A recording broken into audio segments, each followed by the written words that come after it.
नज़्म मुसर्रत के लिए मैं अपने कुछ अशार पेश कर रहा हूँ कि दो शेरें के घर में रहमत का एक दरिया है, बाप बरकत का एक दरिया है, वो फ़कत हुस्ने लाजवाब नहीं, उसमें नुदरत का एक दरिया है। गज़ल से कुछ इशारे के ये खुशनुमा रफ़ाकतें पाए कहाँ गरीब,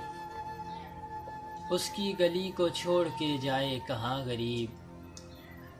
ज़िद छोड़ दे मान ले ए दिल हमारी बात, अब के मिजाज यार में आए